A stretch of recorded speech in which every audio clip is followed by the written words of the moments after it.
సంవత్సరం కూడా ఆనవాయితీగా నిర్వహిస్తున్నటువంటి జాతీయ స్థాయి సీనియర్స్ విభాగానికి ఈ యొక్క వ్యవస్థల కమిటీ పెద్దలైనటువంటి కమిటీ సభ్యుల ఆధ్వర్యంలో బహుమతి తాతల సంపూర్ణ సహకారంతో ఏర్పాటు చేసినటువంటి ఈ యొక్క జాతీయ స్థాయి సీనియర్స్ విభాగానికి మొత్తం 11 జతలు పోటీకి రావడం జరిగింది.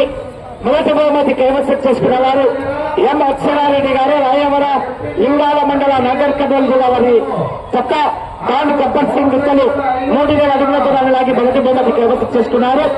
రెండో బహుమతి కూడా ఎం అక్షరారెడ్డి గారు అనందారెడ్డి గారు రాయవర లింగాల మండల నగర్ కర్నూలు జిల్లా వారి చెత్త దేశముదురు సరైన గిత్తలు 2889 అడుగుల 8 నుంచి లాగి రెండో బహుమతి కైవసం చేసుకున్నారు.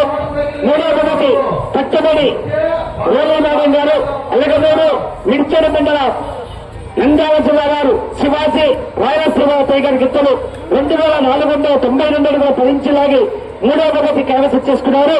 నాలుగో బహుమతి కె రామాంజనేయులు గారు గాలదున్నే మండలం అనంతపురం జిల్లా వారి దుక్క 2459 అడుగుల 11 నుంచి లాగి నాలుగో బహుమతి కైవసం చేసుకున్నారు. ఐదో బహుమతి ఎస్ ఇమ్రాన్ గారు సిరివల్లాడి కమ్మాయి టీవీ కేబుల్స్ విధానం పోటీ అమ్మవారి దేవస్థానం ముళ్ళపాడు ఇతరుల మండల మార్కపురం జిల్లా వద్ద సంబంధించిన 2269 అడుగుల 8 నుంచి లాగి ఐదో బహుమతి కైవసం చేసుకున్నారు.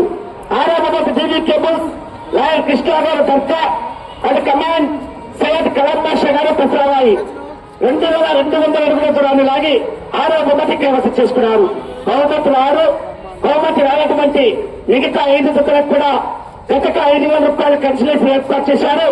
ఈ యొక్క కార్యక్రమానికి దేవస్థాన కమిటీ పెద్దల ఆధ్వర్యంలో బహుమతి దాతల సంపూర్ణ సహకారంతో ఇంత విజయవంతం చేసినటువంటి ఈ యొక్క గ్రామ పెద్దలకు దేవస్థాన కమిటీ పెద్దలకు బహుమతి దాతలకు అందరూ కూడా ఈ యొక్క ఒంగోలు జాతి పశుపోషణ తరపున అభివృద్ధి కమిటీ తరపున పేరుగా ధన్యవాదాలు తెలియజేస్తున్నాం.